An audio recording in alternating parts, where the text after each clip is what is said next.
Welcome, everyone. We're still waiting for a few people to come in, but welcome. I'm glad to have you all here. Appreciate it. There's coffee and treats over in this corner, so this is a good moment to do it, but you can get up at any time.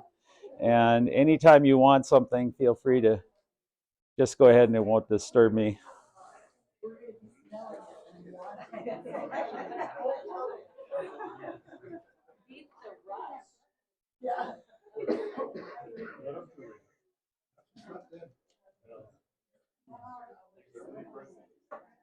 There's a couple chairs here if you want. Yeah. Somebody saved the best seats for last.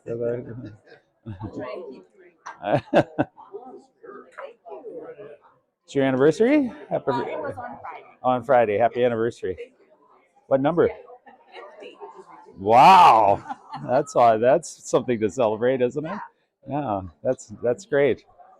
And we've decided to do just a few little things each month this year. Instead of doing one big thing, we've done a bunch. What a great idea. Yeah, and then spread it out for the whole year, right? Yeah. So little things like the little travel or getting together with family and things like that. Yeah. Great. A little bit of each. So that sounds delightful.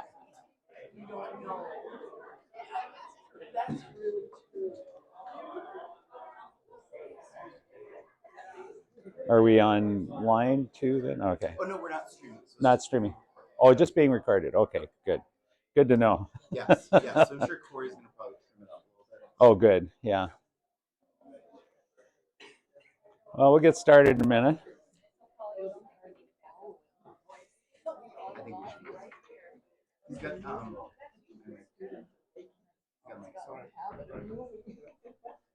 So we're ready to go, Terry? Yep. Well, first of all, thank you, Terry, and First Lutheran and Pastor Joe for inviting me to speak.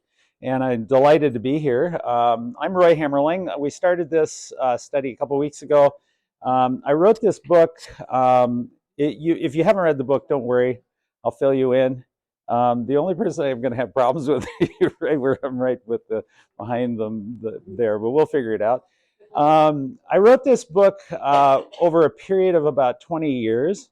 The reason I wrote the book was because I found especially after 9/11, that students in my courses at Concordia College, I teach religion there, were having a harder time talking to each other because they were on two sides of issues and they were kind of mirroring. I don't think my students were unusual in any way. I think they kind of mirrored the society. I had excellent students and they were really willing to kind of go a long way with me. But I just found that it took me longer and longer to get them to a point where they could actually have conversations where they listened to each other and heard each other and heard their own perspectives and could grow from listening to somebody else. So one of my students, who is a pastor now, her name is Sarah Rohde. She is pastor on the Twin Cities. Kind of encouraged me to write a book. So she and I actually started writing the book together to fill in, to write a book so that I could use the book in class to get students on the same page quicker and talking about controversial issues in a compassionate, convicted, and civil way. And so last time what I did is I kind of set that all up. And as a summary to that, one of the things that I tried to do as a religion instructor was to try to define what religion is. And I think it's helpful because once we have that sort of a base to work from, then we can start having conversations. So I'm going to just briefly review that, and then I'm going to move into how is it that we, as there's a chair there, how is it that we as a people in the United States who have become extremely divided and on issues so that we even really can't talk with family members at Thanksgiving about politics. You know, how many of you have gotten to that point where you say, okay, we're going to this house, we're not going to talk politics, right? You know, so we've gotten to that point. So even what we used to be able to do 20 years ago, we can't do today. So first of all, let me set up a definition of religion, and then I'm going to go into what I started doing in the classrooms and also what I think we can do in our society, hopefully to get on the same page with other people so that we can have meaningful conversations. The definition of religion that I use is from a guy, an old white guy, it comes from the early 20th century. And what's interesting about Friedrich von Hugel's definition is that he's right around the time of questions about Darwin, Freud, Comte, who was a sociologist, who said that religion is going to be obsolete and science will take it over, which it hasn't happened. But there was all this sort of move in the late 19th century, early 20th century towards science.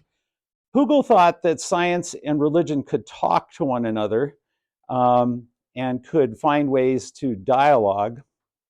And he was a psychiatrist. He was a professor of religion. And he thought the reason they could is because he felt that truth is always truth. And as Augustine, Martin Luther was an Augustinian hermit and a member of the Augustinian order. As Augustine once said, truth is like a lion, let it go and it'll defend itself. And Hugel felt that that was true. He said it didn't feel like we had to deny scientific truth and religious truth, that they could work together. And the reason he thought of that was because he thought there's three elements to religion. Now, the first two elements are common to all of us. I think all of us would see these first two elements as kind of the definition of religion. First of all, Hugel's idea is this is developmental as well. He's a psychiatrist. So he says, when we're born into specific traditions. The word tradition means traditio in Latin means to hand something over. And we hand things over to people as children by giving them rituals, bringing them to church, getting them, saying prayers before they go to bed, prayers before meals, or not saying prayers before meals. Whatever your ritual is, you give them rituals that define the things that matter to you. And then you also have to use symbols, because symbols are important to children. We use a cross on the front of the church. Mosques use a crescent. Synagogues use the Torah in Jewish traditions. And so we have symbols that we cling to, that we connect with. And these are ways that we begin to understand what this thing we believe is all about. God is a Trinity. Jesus died for our sins. Muhammad is the prophet. Moses led the people out of Israel, out of Egypt, the people of Israel out of Egypt. And so we have this in our earliest development, but we don't really intellectually think about that much. It's kind of like the air we breathe, and it's just a part of who we are. Christmas trees are symbols. When we get a little older, then we start teaching our youth what it is that we're really talking about. They start wondering. Their brains are at that sort of developmental stage. So we give them doctrines or teachings or ideas. We explain the Trinity in a particular way. But oftentimes when we get to the mystery of our faith, the great depth of our faith, we can't really explain it. It's beyond us, right? And so we start using metaphors. God is like an apple. The Trinity is like an apple. It has an outer shell, it has the meat, and it has the seed, and there's three in one. And it doesn't really. If a kid goes, "What? God's an apple?" So it doesn't quite work. But there are these sorts of teachings that we start handing over to kids. So now those two things are what we think religion is. And when I started talking with students about religion, they always said, "Yeah, that's what religion is." And the fastest growing religious group in the United States, according to the Pew studies, is the nuns. And not my friends that are in monasteries, but nuns means people who believe they have no religion. People who are giving up on religion. Why is that the fastest growing group? Well, when I talk with students and I ask them what it is that they believe, they say, well, we're spiritual, but we don't hold to the traditions or teachings of a particular institution because they become so divisive, right? I'm right, you're wrong, my ways, or you're the highway, whatever. And so they think of these two things and they kind of are distancing themselves from both doctrine and teaching and traditions. Hugel says there's a third element to religion, and this is maybe the most important thing to think about, because Hugel says there is also a third stage. After children learn the faith and then are taught the faith, they come to a place probably about the time they're in college where they experience the world more broadly. I was from a small town in eastern Washington, and my family was German-Russian immigrants, and I went to Pacific Lutheran University in Tacoma, Washington, at a college that was 4 times the size of my hometown. I had the largest graduating class ever. There was 40 of us, right? And so it was culture shock. And when I got there, there were Buddhists and Hindus and Roman Catholics at a Lutheran school. What are they all doing here, right? You know, and I didn't know what was going on. And I started experiencing them, and I started realizing that the things that I had been taught that were different from them, or they're superstitious, or they're crazy, or whatever, wasn't true. And that's the experience. Hugel calls this mysticism, or stepping into the mystery of faith. And what that really means for Hugel, I use the example of Martin Luther King Jr.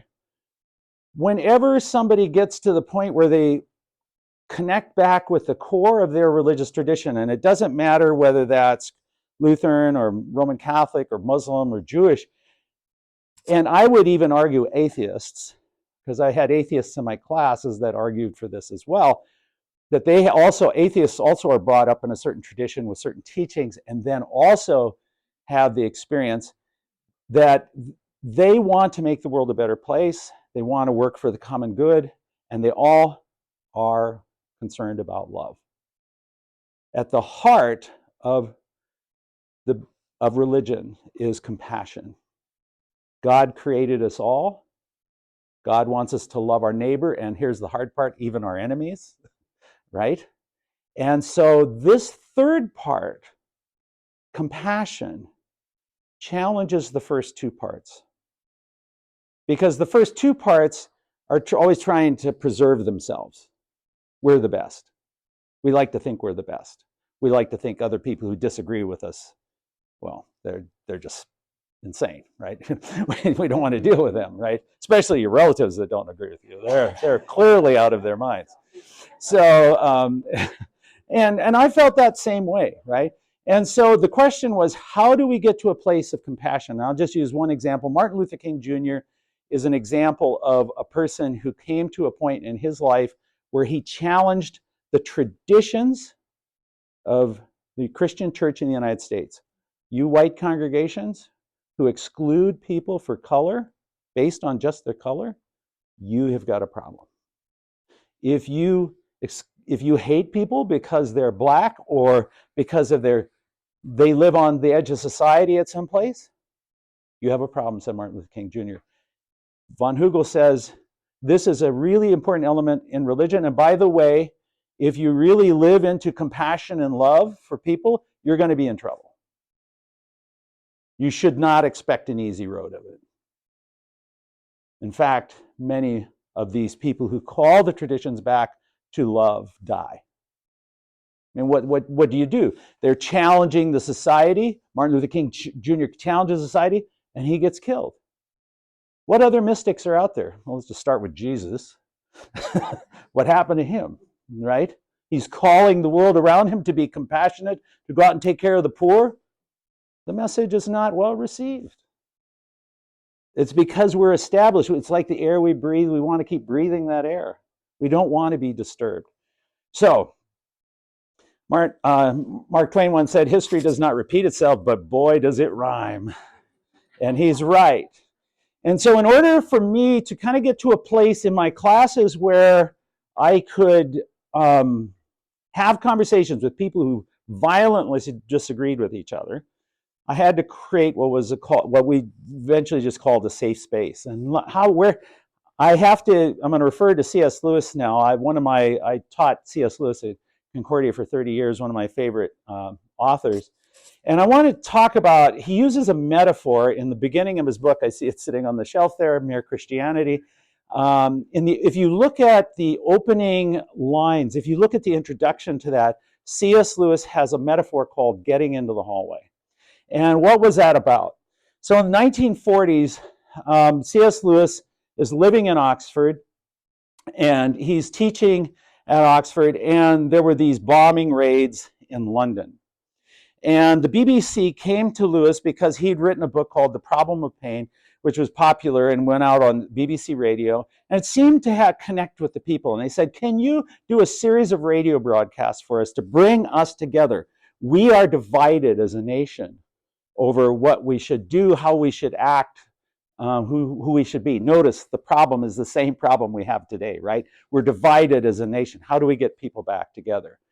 And so Lewis thought, through these radio addresses for 3 years, developed us these lectures, these broadcasts, and after the war, these were turned into a book called Mere Christianity.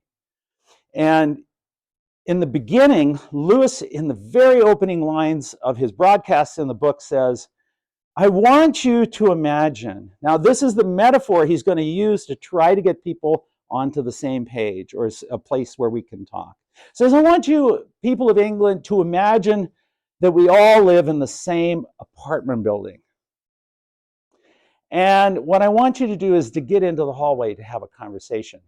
Because really what life in the hallway is all about is that some of us go off to our Lutheran rooms, and a lot of things are comfortable in there. We have a liturgy of getting up in the morning, at night. We live the same way. We have the certain holidays. We have a church calendar we live by. We go to the worship service. We feel comfortable in there. It's our room. And Muslims go in a different room, and they have prayer rugs on the floor, and they pray 5 or 3 times a day, kneeling with their full bodies. And that would seem strange to us Lutherans, but boy, is it comfortable to the Muslims. And the Jews have their religious traditions, and so on and so forth. He says we're all living in these different rooms, but we need to get into the hallway where we go out to get groceries and all other things. And we need to talk to each other. Because if this place starts to burn down, we need each other. We cannot live in a world where we ignore our neighbors. And if their room is on fire, say it doesn't affect us because we live in the same apartment building. So let's get into the hallway. And the hallway becomes the safe space. And I made the argument that my classroom was the safe space. The classroom was the hallway. When you leave this room today, you're going to go back to your own rooms. But this is the hallway. And I'm going to ask us to be in the hallway today as well. Now, we won't always agree on what I'm saying or what other people believe in this room. Even though we're all Lutherans, it used to be the Germans didn't really get along with the Norwegians, and the Norwegians didn't like the Swedes. And then, dang, they merged, and now what are we going to do? You know, they're actually intermarrying. God forbid, you know. And then if the Catholics got thrown into the picture, oh, goodness, no, the world's turned upside down. Well, the world's much more complicated than that now, right? 9/11 changed a lot of that, and it was beginning to change, becoming more global before that. So now we need to get into the hallway. And I think we can have what Barbara Taylor Brown in her wonderful book called Holy Envy says, is that when we get into a room with other people, it's really important that we can see the value of what somebody else may be doing, because we can learn from other people who are different from us. In fact, we can't even really see ourselves unless we come into contact with people who are different. Different people are the mirror that show us who we are and what we believe, and sometimes challenges us to think differently. And that's not always a bad thing.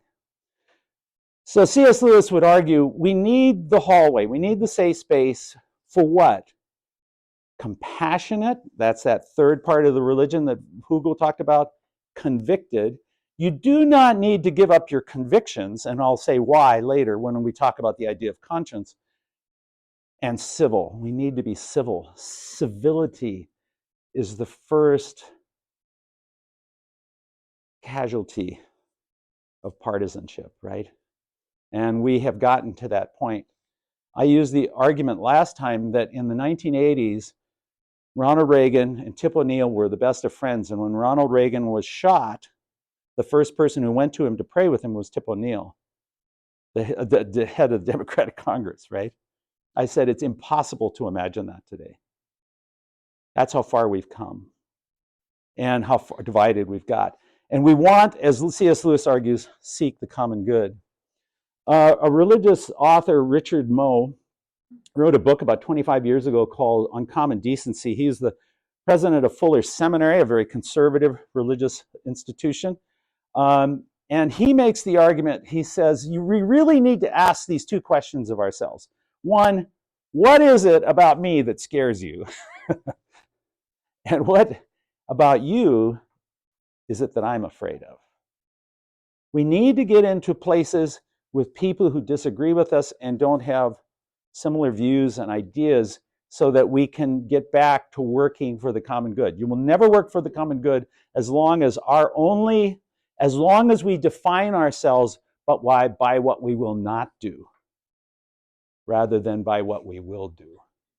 So, Diana Eck, a professor at Harvard University, says, the point is one that speaks to us all. The moment we human beings grasp God with jealousy and possessiveness, we lose hold of God. And what her argument is that as soon as we say God belongs to us, God is on our side, which, by the way, the Nazis said in World War II, by which the Americans said, everybody who goes to war always says God is on our side. As soon as you say that, you lose God because compassion becomes another casualty of those conversations. Helmut Thielicke, whom I had the pleasure of actually hearing speak, died in 1986, came to our college. A brilliant Lutheran theologian said, tell me how much you know about the sufferings of your fellow man, and I will tell you how much you love them. If you know how other people suffer, then you'll know how much you love them. And this goes for people that are across the Thanksgiving dining table that you'd rather not talk with. Or, even worse, people in our community that hold convictions very, very radically different than us. G.K. Chesterton once said, idolatry is not only created by setting up false gods, but also by setting up false devils. And what he meant by that is if we define ourselves by who we hate, we have lost the core conviction of compassion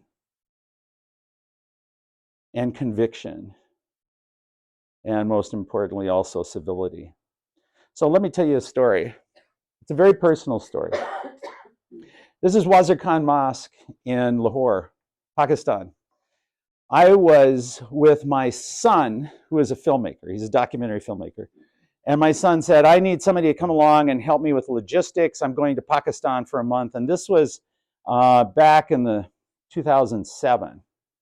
And it was a dangerous time to be there. The State Department would not guarantee our safety when we went there, but he wanted to make a documentary about a man named Iqbal, who was the founder, one of the founding fathers of Pakistan, who was kind of like Walt Whitman and George Washington all wrapped up in one. He was a brilliant poet. And so we went there, and he had lived and was raised in Lahore, so we were in this town. And my son wants to film this mosque area, which holds about 5,000 people on a Friday during Jummah prayers. And so he decided that he would go up and film from up here and here in these minarets and get the 5,000 people coming in and moving and praying and all that sort of stuff. The problem was that these are very, very old towers, and they really, when we were working with the people that are at the mosque, they said, we only want one person up in each of those towers at a time. We had 4 camera people and myself. So that meant I decided to hide behind this door over here. Now, I'm in Pakistan. I'm a Lutheran pastor. I'm a college professor. I've been around the block. I've traveled with students to Turkey and Egypt. And I know, I have to tell you, it's nothing. Pakistan was a remarkable experience to me, and I was scared, to be honest. Because everything, it's like you don't notice it. When I said You don't notice yourself. You don't know who you are until you look in the mirror of somebody that's different than you. The prejudices that I had absorbed from media and other things suddenly came to the fore. I was by myself in a mosque in Pakistan, and so I was trying to hide. And there was this elderly man, his name turned out to be Muhammad. The place is about half full, and he sees me.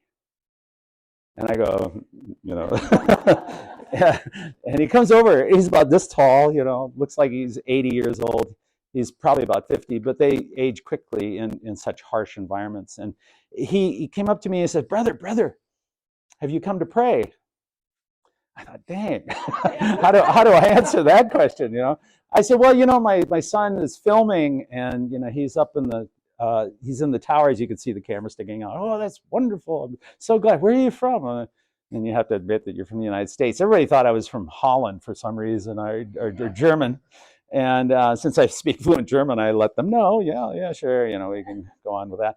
But so then he says, well, why don't you pray with me? And I said, I didn't even know that if that was allowed, right? Can I pray as a Christian with a Muslim next to him in this mosque? I said, well, really, to be honest, I'm a college professor. Wonderful, let's go pray. No, well, I teach religion. Oh, that's great. I'm a Lutheran pastor. No problem. Really? So he taught me the washing rituals, which you have to go through in order to pray. And he and I went and we prayed. We prayed in the mosque together. And afterwards, I found out that he was a teacher and his students were in the mosque. They were there for the prayers. And he brought over about 50 students aged from about 18 to about 10. And he said, you're our class for this afternoon. This is an American. When they were touching my arm. And it was an unbelievable experience. It was so moving that I couldn't talk about it for about a year. If I tried to talk about it to a group like this, I couldn't emotionally bring myself to do it because I'd never felt such acceptance and such compassion from somebody that the world had told me to hate. The world had gotten to me, and I was upset with myself for having abandoned that third principle that Hugel talks about, compassion, to love a person even in difference. Whenever there's a bombing in Lahore, and they happen regularly, I think about him and his students. It humanizes the world, but it humanizes ourselves once we come into contact with difference. And it makes us, I think, it helps us get back to the core of who we ought to be as Christians, as Lutherans, as Jews, as Muslims, or whatever. His great compassion to me really kind of embodies, I think, I embodied in this quote by Pierre-Étienne Chardin. Someday, after we have mastered the winds, the waves, the tides, and gravity, we shall harness for God the energies of love. And then for the second time in the history of the world, humanity will have discovered fire. It's as if we haven't really bought all into the idea of compassion, that loving our neighbors, loving our enemies, loving those around us is an important element of our world. It's an important element of who we are. These two authors are, Swidler is in his 90s. He's still teaching at Temple University. And he's been a part of the movement to bring about global dialogue. And he's made these 10 principles. They're in my book. I'm not going to go over them, but notice the first one. The first principle to have conversation with other people is to learn love so that we may act with compassion. We need to learn love. We still need to learn love. And the only way we can do it is by being in conversation with those that we don't really like so we can practice love. Oh, I don't want to do that, right? I do not want to have that conversation that's hard with those people that I completely disagree with, to enter into a starting point where I love them. Because then I need to hear them and what their sufferings and their goals are. And this is extremely difficult, and I'll tell you a personal story why it's hard. If you've ever been to Dachau or any of the concentration camps, I don't know, hands, just anybody? I know, so quite a few. You've probably seen these badges. There are the badges that when you come into the concentration camp, these badges were put on prisoners. So for example, of course, the Jews all had yellow badges, right, to identify the stars of David that identified them as Jews. That meant they were enemies of the state because of their race. But if you had a pink star, that meant you were homosexual. And if you had a yellow and pink star, that meant you were Jewish and homosexual. And if you were black, that meant you were a political opponent, meant you were not a part of the Nazi party, and you were actively trying to undo the Nazis, so that you were political opponents. These are immigrants. Immigrants. Anybody who comes into Germany who isn't a part of us, they became prisoners. Roma people, the gypsies are on this list. Jehovah's Witnesses, because they refused to bow down to the system. And you were given these badges, they were called badges of shame, and you were thrown into the concentration camp. We do that with people all the time. We put mental badges on people. They're crazy, they're nuts. They got this, they're different than us. And some of them are extremely difficult, and I'll explain that in a minute. But how do we ultimately get to seek the common good? I think I said earlier, the way that we move, we need to be convicted in our beliefs. We need to be strong in our convictions. That doesn't mean that our convictions are so strong that nobody else can be anything else. It means that we have our convictions because we have a conscience. We believe what we believe because we've been taught that, because we've come to the conclusion that this is right for us. It's the room we feel comfortable in. And our consciences need to be important in our lives. It's crazy. When I talk with students, I'd say, tell me what a conscience is. And they kind of think of the Homer Simpson image, right? The devil and the little angel on the shoulder. Neither one of it is too smart, by the way. And so they kind of thought of that. So we would always read about Luther, and I would say, you have a conscience. What does your conscience tell you? How does your conscience work? What sorts of convictions are important to you? So let me give you a historical example, which is not only a good one, but it also has a dark side to it. And the example is Martin Luther, and that's somebody we're familiar with. Well, Martin Luther was raised in a family of a copper miner, Hans Luther. His mother went by the name of Hannah. They look like stern people, don't they? And Luther was raised in a very stern household. And Hans was a guy who was pulling himself, quote unquote, by his bootstraps. He was kind of middle class, copper miner, owned a copper mine, was fairly wealthy, and sent his oldest bright son, Luther, off to college. Who did that in the Middle Ages at this time? Nobody, really. Very, very few people. So Luther was very, very advantaged, but he was very smart. And one day he came home from Erfurt, which is not far away from where his family lived, and he was walking in a forest towards the school he was at, and he got caught in a German thunderstorm.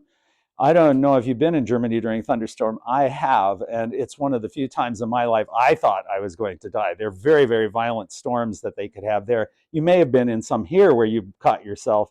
It was very, very scary. Luther thought he was going to die, and he cries out to the patron saint of people in trouble, the mother of the Virgin Mary, Anne. He says, Saint Anne, save me, and I'll become a monk.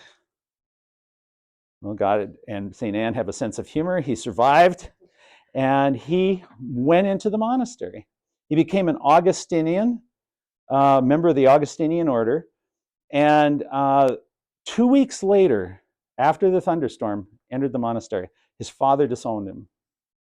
Like, what? You're throwing away a career in law to be a monk? And by the way, the Augustinians were beggars. They were dedicated to poverty. Luther gave up all of his wealth, everything. His father thought he was completely insane. It wouldn't be until late in life when Luther's father heard that Luther had, he heard the false story that Luther had died of the plague, that the father went to see if that was true, and Luther was still alive, and they reconciled very, very late. And his father, just before his father died. Well, Luther's grandfather had died about this time when he was a young Augustinian, and he was sent to Rome on a mission. And while he was there, he decided to buy some indulgences. He bought an indulgence for his grandfather who had died, and he went to the steps, the holy steps, the Sacra Scala in Rome. If you've been to Rome and you've been to St. John Lateran's, you've probably seen these steps. What the indulgence was is he had to climb up on each step, say a Lord's Prayer on each step, and when he gets to the top, his grandfather would be out of purgatory. About halfway up, as this picture in the great movie Luther describes, about halfway up, he asked the question, is this true? Is this how God really works?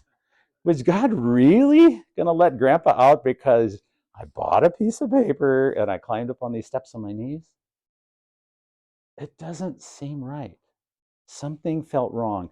It was a niggling question in his soul. I don't know about you, but every time I've brought this story up with students, they often can tell me that their life has changed or turned on a tragic event. So they have a goal, they're moving one direction. I'm going to be a doctor. And then something happens and a parent becomes alcoholic. This is a true story of one of my students. Parent became alcoholic, and the student then went into psychology and became a drug and addiction counselor. The tragedy of the event changes them.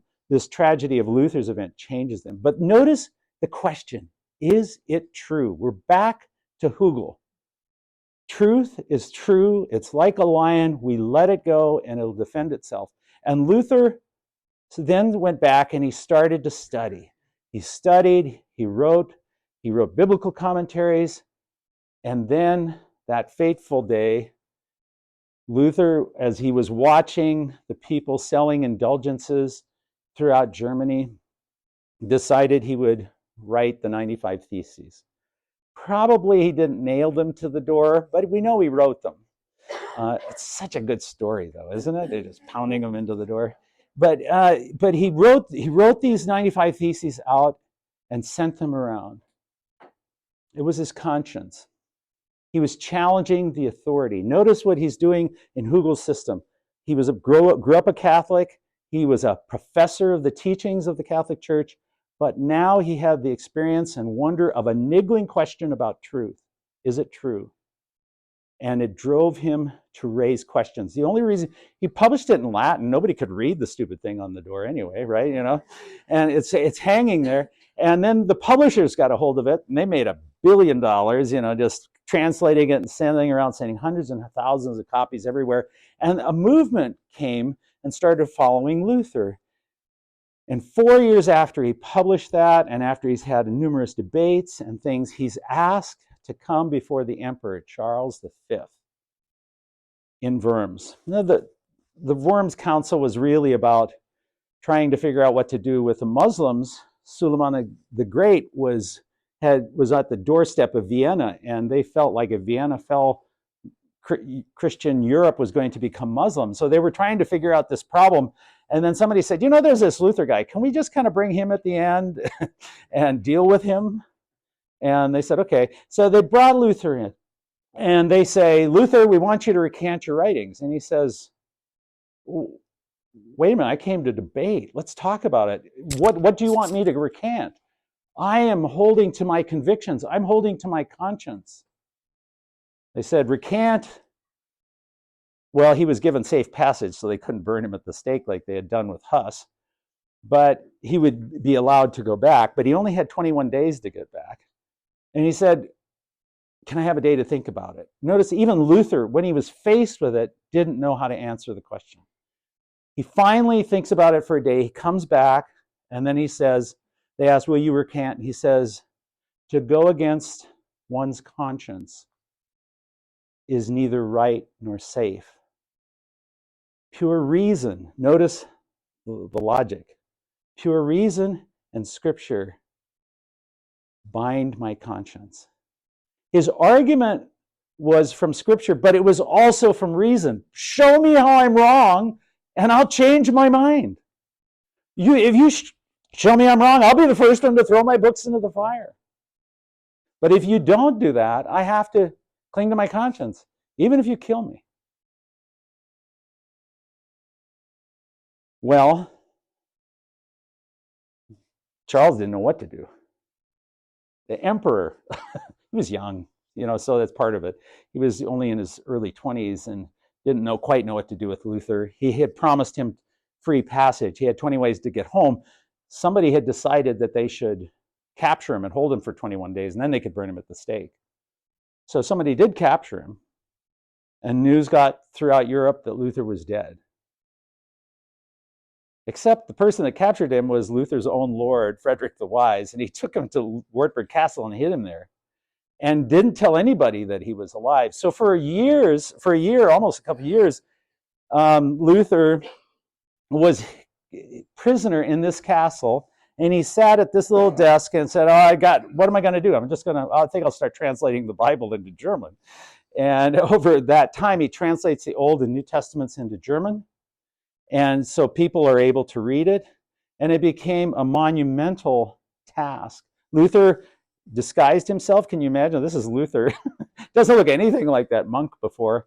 He took on a new name. His name was Farmer George, or Squire George, Junker Jorg. And then unrest broke out in Wittenberg, and Frederick said, you've got to go quell the unrest, and so Luther went. It was the peasant revolts. Luther clung to his conscience because of reason and because of the Scriptures, and he felt that it was important to bring that out. In the process, he went back to Wittenberg, and he started writing. Wittenberg became the third largest printing press in Europe after Paris and London because of Luther, because of his writings, because of his conscience and his convictions. He was protected by the Duke. And Luther brought about all sorts of reforms, not least of which was singing, brought back a lot of choral singing into the worship services. And he became a part of the establishment. He became a part of that. And that's where the dark side of the story comes. Luther's convictions and his conscience, when he appealed to conscience, the Jews in Europe came to him and said, Luther, this is our argument. We are Jews because of our conscience. Will you support us? Muslims in parts of Europe did the same thing to Luther. Others rose up. Calvin, Zwingli, Menno Simons, all these other sorts of reform movements came up because of their consciences, because of their convictions and values.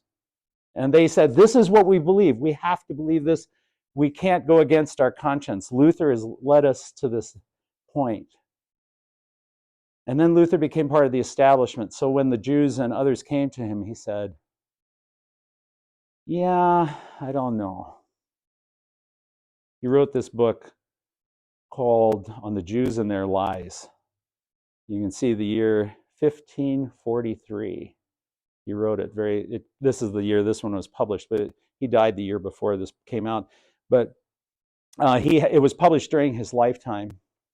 Luther's birthday was November 10th. And Kristallnacht was November 10th in Nazi Germany. It was on Luther's birthday. They published Luther's document on the Jews and the Lies and spread it all over Nazi Germany on November 10th. And Luther's conscience became caught up in the traditions and teachings, hateful traditions and teachings of medieval Europe and the people around him, and he failed his conscience at that time. The way Hegel would argue, he lost track of compassion. He did that with the peasants, and he did that with the Jews. Many people have tried to explain this away, But the consequences of that were that that the Nazis burned Jewish texts, any texts that were not a part of their system. Luther would die in 1542. He would be preaching in this pulpit. He would have some sort of physical event. We don't know whether it was a stroke or something, but they would have to carry him out of the pulpit, and he died in the house next door in the same town that he was born in, oddly enough. But what's crazy is that he was there trying to bring about reconciliation between Catholics and Lutherans, which is crazy. So there's, on the one hand, Luther at times is holding to his convictions and his conscience, but he's still seeking ways to try to bring people together. He has enough compassion for that. He didn't have enough compassion for the Jews. So he's a cautionary tale. And we have to figure out how to find a way to deal with our own consciences and ask ourselves the question, where does our conscience fall short? Like when I'm standing in the mosque and I have all my prejudices about the people in the mosque around me, where does my conscience fall short? The only place we will find that is if we get into dialogue with the people that are different from us. Because that's when those questions will start coming up. They don't come up the rest of the time. We all believe the same thing. We all breathe the same air and we're okay with it. Well, now the final personal story, and then I'll leave some moments for questions. This is my father. There might be a little bit of a resemblance to me. At my aunt's confirmation day back in Russia, they were in the Ukraine. They were Volga Germans. And my other grandparents, whom I showed you last week, were also both from the Ukraine and Volga Germans. After Hitler made a 10-year non-aggression pact with Stalin, they lost their homes. They were moved into Poland, which Hitler had just taken over. They were given homes of Polish people that had been evicted by Hitler so that the Germans could have their homes. My mom said, I remember standing watching as the German soldiers drove these people out of their homes, and this was becoming our home, and I didn't know what to feel. And then they took that house, and then that house was taken from them. And then they became refugees for the rest of the war. They became, my dad and his family settled in East Germany in a refugee camp, and my mom in West Germany. And after the war, my dad had to escape from East Germany in order to get away and come to the United States. During the war, these two families had 10 children apiece. My mom had 8 girls in her family. My dad had 10 kids in his family. And many of them were conscripted into the Nazi army.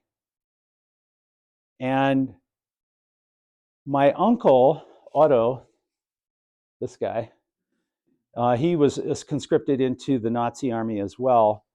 And he,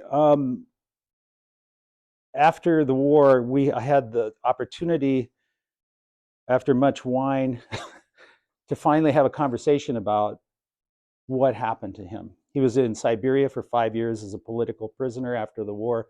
The family thought that he was dead. He said he had met Hitler on an occasion. And I said, what was that like, meeting a monster like that? I think that was my phrase. He said, that's the problem. You never, when you're in a situation like this, think that's a monster. You only can see the positive side of somebody who is promoting ideas that a society gets behind. And even if those ideas are hateful or hurtful or cruel, you're taken in by that. It's in retrospect you realize it. He says the trick and the hard thing is to see it when you're in the middle of it. And so I would tell this story to my students, and I'd say, what part of your convictions and your conscience, like Luther, are moving you to marginalize somebody else in your life so that you don't care for them. Maybe you fear them. Maybe you hate them. Remember that fear and hatred are always the first step to moving to violence and justifying the violence. Because that's what fascism is in the end, ultimately, isn't it? Fascism is the conviction that one view is right and all other views must be eradicated. It's a hard story. When I love this picture of my grandmother so much because of her great smile and her playfulness in her 90s. And I wonder how she could do it, because she had been through the horrors of war. She had been through losing her home a few times, trying to save her girls, which she couldn't do. They were raped by soldiers. My grandfather there with his one arm, lost his arm after the war in a wagon accident, but watched his brother be killed by soldiers. How do these people come through and find a way still to be compassionate, to find a way to come back to the core of what love is about? And we have to face our demons. We have to face the things that are hardest. And this is my mom, who says what she fears is that in the United States, right now, this sort of divisions that we're seeing is the closest she's ever been to Nazi Germany in her life again. She's 87. She lives in California. She's truly afraid. I had the great pleasure of meeting a wonderful guy by the name of Gary Mason. He helped broker the North Ireland peace agreement in Ireland. He's a Methodist minister. He loves C.S. Lewis, and we were at Holden Village together. He was lecturing and I was lecturing, and we went to each other's lectures, and then we went and drank beer and talked. And he is one of the world's great peacemakers. He helped bring about the solution to Northern Ireland. And his house was bombed. His family was constant under death threats and things. And you know what his logic was, how he said how we got it figured it out? We said we had to talk to the IRA. We had to go talk to those people that were bombing us. We have to build bridges. We can't just say, ignore them. They've killed us. They want to kill us. They're going to do that. We have to find a way to talk to people. And he gave a lecture at Holden Village that said, you have to figure it out, America. You've got to find a way to start talking to each other. You've got to find this thing called the common good and get back to it. And if you don't, you're going to be in trouble. You have problems. Gary was an Irishman, knighted by the Queen, which is kind of crazy. Another person working for this sort of compassionate worldview is Karen Armstrong, and she has a group called the Charter for Compassion, which a number of my students have joined. She's written a wonderful book called 12 Steps to Compassion. And the first step, she said, is you must learn compassion by doing. Be compassionate in your home, with your friends, in your community, in institutions, and even towards your enemies. But this is hard. It's extremely hard. And Rainier Marie Rilke, one of my favorite poets, has a great book in which he wrote some letters to a younger poet. And his advice to the young poet, I think, is a good advice for all of us. It goes, I would like to beg you, dear sir, as well as I can, to have patience with everything unresolved in your heart. Be patient with yourself. As we try to step out into community and find those that we disagree with and love them, be patient with yourself. Be patient with everything unresolved in your heart and try to love the questions themselves as if they were unlocked rooms or books written in a very foreign language. Do not search for the answers, which could not be given to you now, because you would not be able to live them. And the point is to live everything. Live the questions now. Perhaps then someday, for far in the future, you will gradually, without even noticing it, live your way into the answer. I think this is what we have to do. And we tried to do this in classrooms. And we did this at Concordia in the classroom. We would listen to people that were very different than our views, and we would try to hear what they were saying. What did their conscience move them to be convicted about? And then we would tell other people our views, but we always kept compassion as a central point of trying to figure out how to move beyond where we're at. It's a lonely place to do this. And when you start this Thanksgiving talking with that relative of yours and try to find love and the common ground, remember that it's not easy. We have to live into the answer. It takes a lot of time. It takes a lot of effort. And keep telling yourself and keep saying to the person that you disagree with, I love you. I love you. I love you. And then love them. And then find the common ground.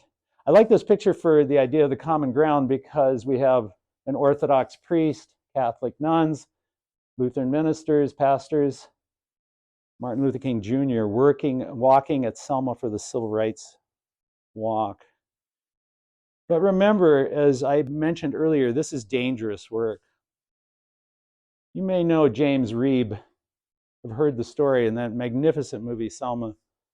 James Reeb was a Presbyterian pastor who studied at Princeton, then went on and became a pastor in the Unitarian Church. He was there with Martin Luther King Jr.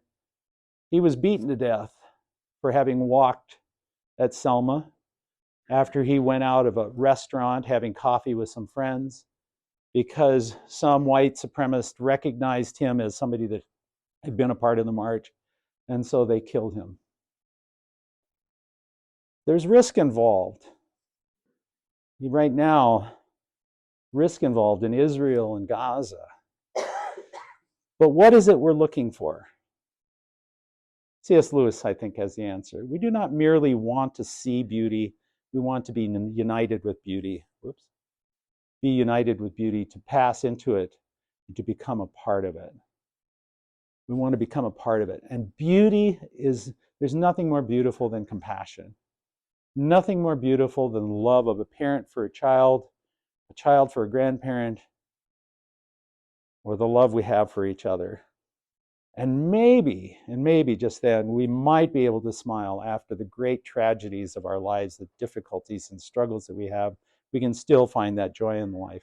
But I want to leave you with the last quote that Plato said. We can easily forgive a child who's afraid of the dark.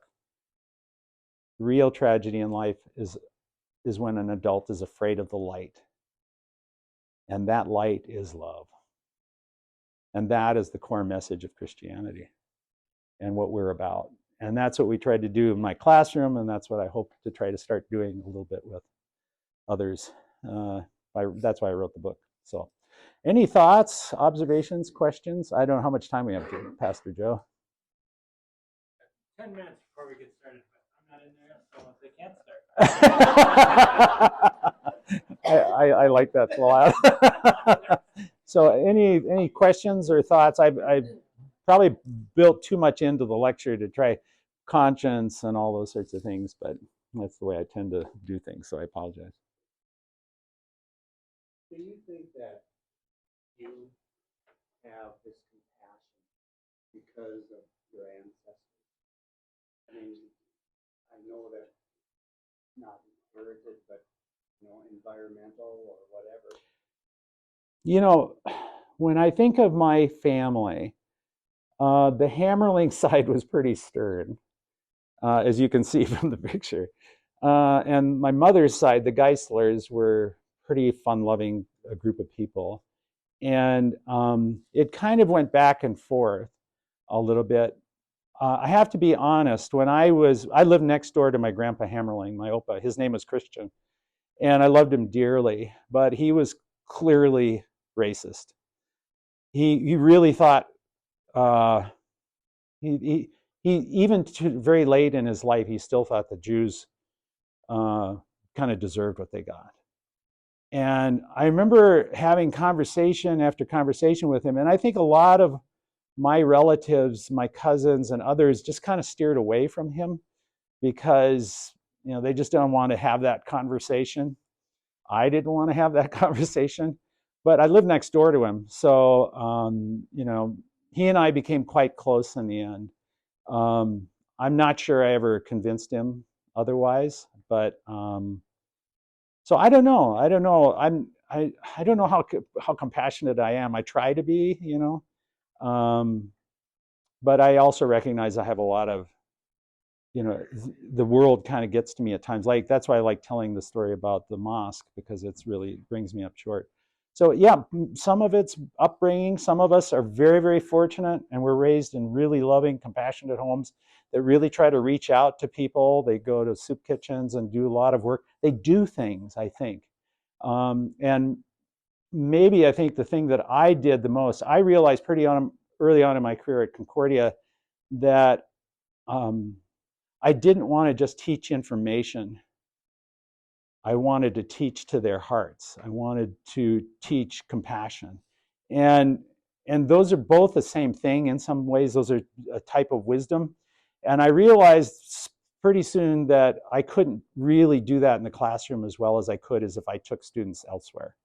And so the two places I went to most were Greece and Turkey. And I took students, especially to Turkey, also went to Egypt and Muslim countries. And those experiences, I'm by far closest to those students that went on those trips. And I think those trips changed those students to a greater degree than of something that I could do in the classroom. Every now and then there was an aha moment in a classroom where somebody, kind of got it, the compassion piece fell into their heart in a way that it hadn't been there before.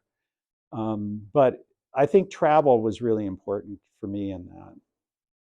I don't know if that answers it, but. Did you practice dialogue? Yeah, I mean, I was so young. I was in college, really. He died when I had just started my first parish in Williston, North Dakota, and he had died pretty early on. So yeah, we tried to talk. He got pretty mad at me. I remember one day, I don't really remember what the conversation was about, but I raised some point. I remember him just grabbing me by the arm, kind of shaking me like, he wanted to shake some sense into me. And I said, Opa, I love you,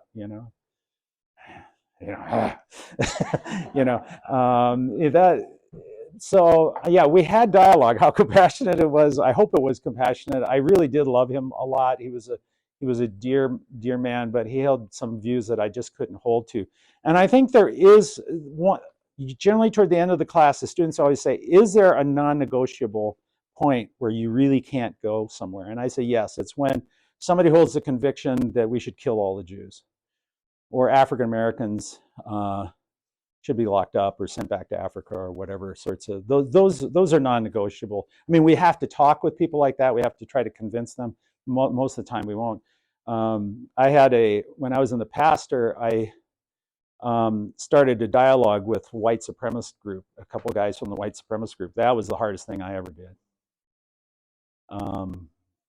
I didn't convince them, they didn't convince me. So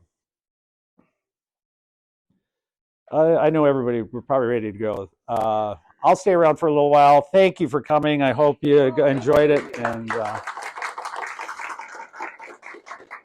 thanks.